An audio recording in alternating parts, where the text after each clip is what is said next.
Hey, welcome everybody. My name is Peter Brooks, and I am going to give you a really quick introduction to Agile, which I learned at the Philadelphia Agile Conference in October of 2018 in Malvern, Pennsylvania. So, the first question, what is Agile? Agile is a synthesis of project and management methods primarily gained from Japanese lean manufacturing and American organizational management, particularly in the software industry. So it's a way of looking at, discovering, and controlling group dynamics and group processes. It uses formal techniques to try to get groups to inspect things and then adapt based on that inspection. The goal is to reduce waste and shorten the feedback cycle, and Agile brings with it things like innovation, better quality products, improved customer satisfaction and efficiency, with higher employee engagement and quicker troubleshooting. As an optimization technique, it requires a certain environment and attitude, and we'll talk a little bit about that later. And it's relatively fragile because people will invent ways to not participate or check out. Some examples of Agile companies include Amazon, Apple, Dell, Atlassian, HP, Daimler Chrysler, FedEx, Capital One, Google, Electronic Arts, Microsoft, Adobe, and etc. So this is an example of a Kanban style customer journey map, which we'll look at again later, by looking at all the factors that impact a person during the course of their interaction with an online product. So in this example, the thoughts are collected from the different phases, such as discover, register, decide, event, and post-event. Now, the yellow stickers here introduce the immediate thoughts of each person during the kind of discovery phase of the Kanban or the backlog phase. The blue stickers are as we group them into categories, and the red stickers on the bottom are questions and key elements that stood out from the exercise on the whole. So how did Agile even come about? Why does it exist? Well, basically, as computer systems became more complex, delivering business value from computer programming turned out to be late if they could deliver any value at all. And that's because the software was outdated before the programming could be completed. So they realized that changes to software programs had to be ever faster to the point of what's called a continuous delivery of features. So in order to do that, these small, lightweight, agile teams with rapid feedback and accelerated change acceptance and response began winning the day. So Agile was born, and it was epitomized by the Peter Drucker quote, "Culture eats strategy for lunch." In other words, Agile was a cultural shift toward Zen-like and total team thinking and practices, and it's very much away from the long, drawn-out strategy and planning sessions. So what are the different practices which are lumped together as Agile? Basically, all Agile methods are going to use a big whiteboard to show the work in progress. Now, in Scrum, the team reviews the backlogs rather than work that's pushed on to people. When someone frees up a team member, will pull the need from the board. And so in Scrum, monthly meetings, monthly progress in the monthly sprint is reviewed, and a team will encourage changes in the product requirements so that a better product is built. Also, there's a monthly review of how the team is working together, and that look back is mandatory. Now, Kanban, on the other hand, is like a Toyota assembly line or support center where the work requires very little upfront planning, but instead everyone is working in a constant stream of work without a month-end set point or review for backlog. So the quality is enforced by one common rule, that the test is written first, and then the working software is written. So the software should only satisfy what is within the test. And so writing any more than satisfying the tests is considered a waste. And another quality enforcement is that those hard to write areas in the programming will get two programmers and only one keyboard. So in the paired programmers, one is always thinking and reviewing the software while the other is actually writing it. And so this is called a real-time peer review of the code. And what is Kanban? Kanban is a facilitated discussion that's used to explore a higher level need. Basically, each person writes on a sticky note from their perspective the needed goals or topics to discuss. The notes are then placed on a board, and each person has 3 votes or ticks to choose their top topics. The notes are then arranged from the most popular topics to the least popular and are discussed for 3 minutes, after which everyone votes by thumb whether to continue the conversation or dismiss it and move on to the next. And there is a neutral vote too, which I guess encourages everyone to participate. Those notes are considered backlog when they first start, and they move into being discussed, they move into being done, and then finally they are given action items. So here you can see a facilitator walking through a Kanban exercise. Each person has written on the notes the things that they want to discuss. Those are placed in the backlog, and as you discuss each one, it moves into doing, and then finally into done, and then there's a takeaway or action that's assigned. And then what is Shu-Ha-Ri? So Shu-Ha-Ri is a way of understanding the different phases of learning and how people learn. So Shu is the beginner phase, when a person first is learning the process and has to repeat it over and over again. They learn by rote. They follow all the rules until the process is ingrained and thoughtless, and thus the person graduates to Ha. Ha is becoming an expert, when the skill has been mastered and the person is able to teach the others and to bend the rules a bit. As a person begins to master Ha, they graduate into Ri, which is when the person has transcended mastery and is able to integrate styles from wide and varied disciplines, pulling in resources from the ontology of the universe. And so Shu-Ha-Ri is a very inspirational way of describing education, but also the status of individuals and their levels of understanding and capacity around projects and assignments. You could be Shu in one level and Ri in another. And so it's important for the team to understand where you are so that you can be mixed and matched. Now, this slide shows the Agile principles as shown through Shu-Ha-Ri. Agile has 12 principles, the first one being customer focused. So if your company is at the Shu phase, you're just focused on the customer. If your company is at the Ha phase, then customers are being satisfied. And in order to get to the Ri phase, obviously you have to break the rules or bend the rules a little bit, because you get to the point where you are delighting the customer and you've just transcend the idea of satisfaction into delight. And you're thinking of contributions to the customer in ways which were previously unknown. Another is to welcome changes. If you get to Ha, you are embracing changes. When you reach the Ri phase, you are seeking changes. Deliver regularly, deliver frequently, deliver continuously as a Ri. As Shu, you engage your business people. At Ha, you are a whole team. And at Ri, you live as a whole team. With Shu, you just want to get the right people. With Ha, you can talk mind to mind. But with Ri, you talk heart to heart.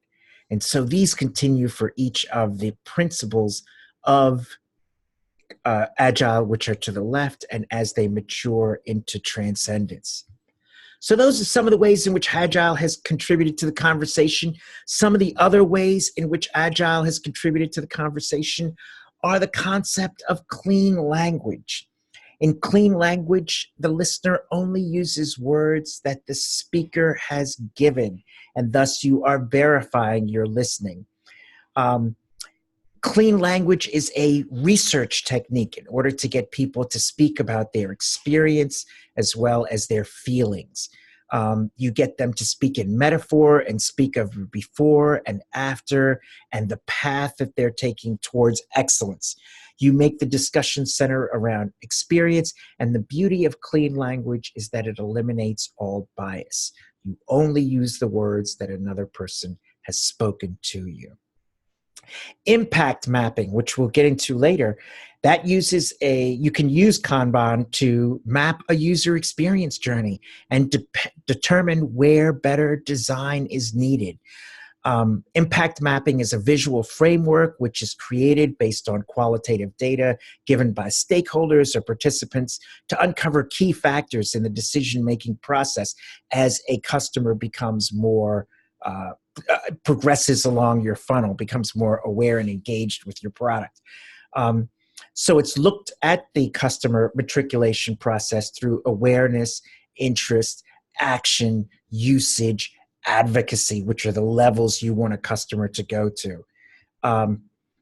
Another way in which Agile has contributed to the conversation, this sort of cultural organizational mindset. Agile sort of enabled us to look at organizations from more of a distant, objective point of view. And so we were able to identify that there are basically 5 types of organizations.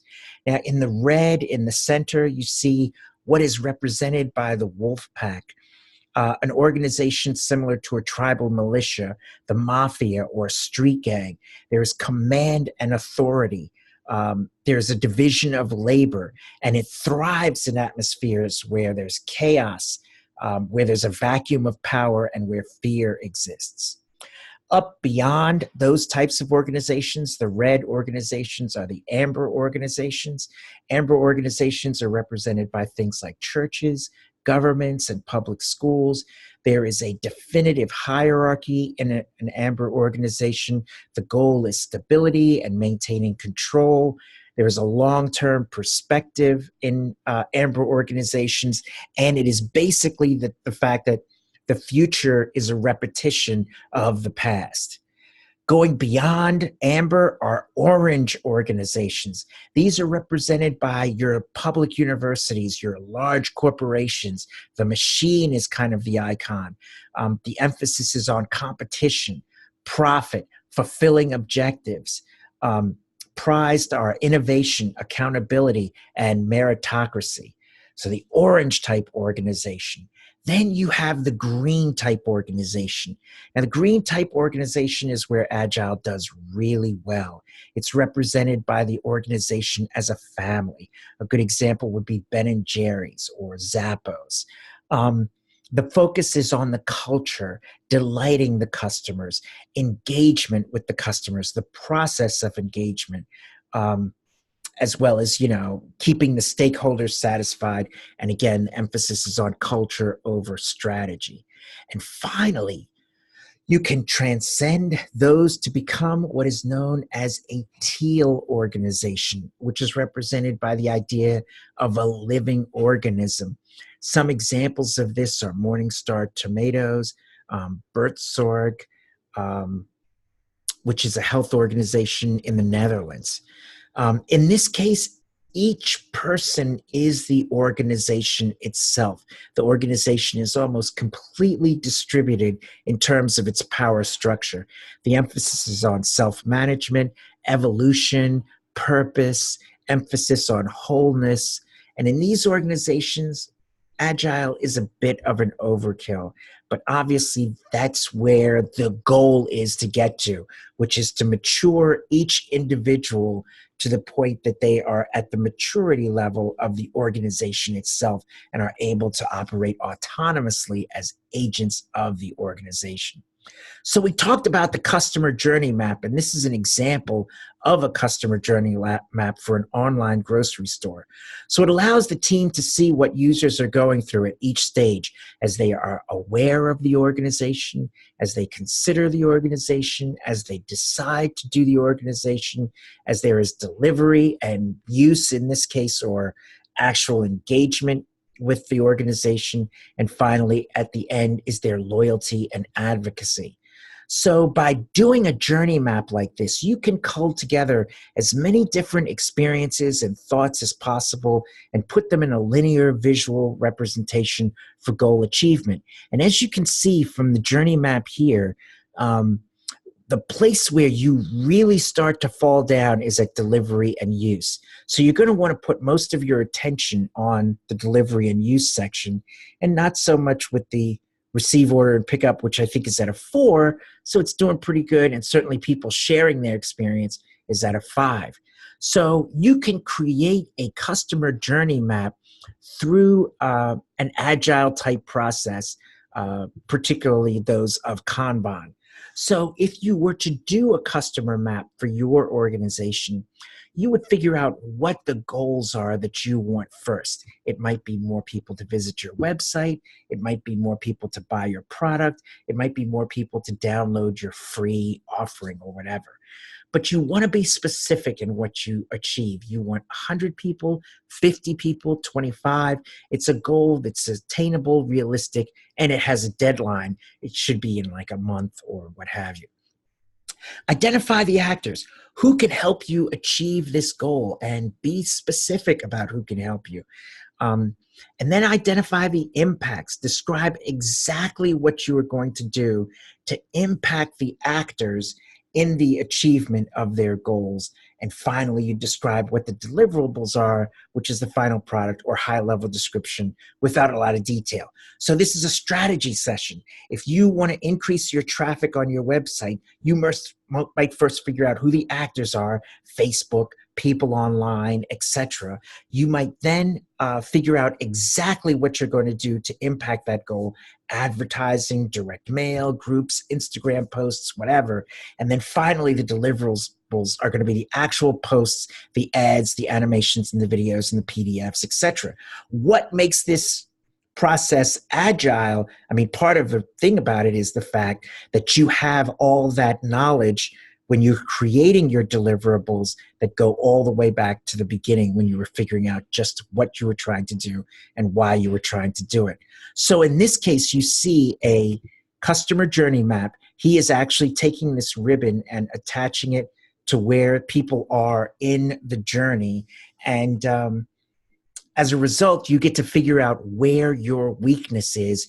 And because it's an agile process, you have all that data in terms of the yellow strips of what people were thinking amongst their very first type of thoughts. So the question might be, how does one become an agile organization or conduct an agile project? For the most part, agile must be introduced from the top down. The leadership has to buy into agile as a way of building a fast-moving, more competitive, innovative, and resilient company by harnessing and maximizing the power and talent of its people. In a way, to become agile, you have to, as the leaders say, I am sort of turning over the responsibility for the success of this organization to you. All right, I am going to help you, but you were hired, you were brought on, you told us during your interview that you would make a significant contribution for this company. You have, and now is your chance to go even further. So Agile requires this cultural shift where the employees and the people are placed at the center, and humility and listening is required of leadership without responding negatively. Humility becomes the leadership's most powerful organizing tool. So once the goal is set, you just trust the team. There is also a welcoming of complexity, an emphasis on personal responsibility, personal contribution, personal meaning, dependability, and clarity. You would often ask the 5 whys in a row in an agile exercise to get to the root of the problem, which is basically just asking why 5 times. There's an emphasis on engagement and adaptability instead of efficiency and profit like in a corporation. Human systems are emphasized as autonomous teams rather than rigid hierarchies and directed groups. Again, effectiveness is more important than being efficiency. So how else does one integrate Agile? There are a lot of Agile methodologies and games and exercises that one can deploy, such as Shuhari, Kanban, clean language, as well as other activities like lean coffee and brainstorming. Rarely does Agile arise from the grassroots and make its way up to the top, but there are stories of this happening. And it's usually because a project or a group are run in an Agile way, and the difference is noticeable in terms of engagement and employee energy and outcomes. And so people say, oh, we want to be like them. Agile requires a shared and servant type of leadership, an entrepreneurial drive amongst the people, a cohesive community where everyone feels they're important, and a standardized way of working. So to integrate Agile, you have to get used to embracing change. You have to have a clear vision of what you want your organization to be. And you basically have to decide where and when to start. So this was an introduction to Agile. I hope you enjoyed it. My name is Peter Brooks. Thank you so much for watching.